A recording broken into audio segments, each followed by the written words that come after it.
চিত্রটিতে দেখা পাখিটি হল নিকোবর কবুতর, ক্যালিনাস নিকাব্যারিকা। এটি একটি বড় কবুতর যার দৈর্ঘ্য 40 সেমি 16 ইঞ্চি।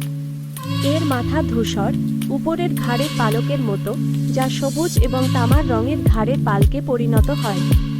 লেজটি খুব ছোট এবং বিশুদ্ধ সাদা। এর বাকি পালকটি ধাতুবর্ণ সবুজ।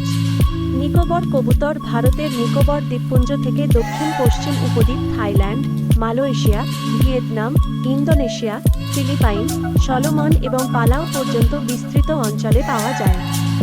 এটি বৃহত্তম এবং সবচেয়ে রঙিন কবুতর প্রজাতির মধ্যে একটি। নিকোবর কবুতর ঘন বন এবং কচু বীজ পছন্দ করে। এরা ফল, বীজ, কীটপতঙ্গ এবং ছোট প্রাণী খায়।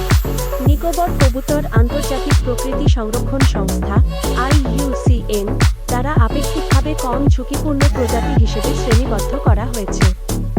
যাই হোক, এর বাসস্থান ধ্বংস এবং শিকারের কারণে জনসংখ্যা হ্রাস পাচ্ছে। চিত্রটিতে দেখা পাখিটি একটি পাথরে বসে। এর মাথা এবং ঘাড় ধূসর এবং তামার রঙের, এবং এর বাকি পালকটি ধাতুবর্ণ সবুজ। এর লেজটি বিশুদ্ধ সাদা। নিকোবর কবুতরের কিছু উল্লেখযোগ্য বৈশিষ্ট্য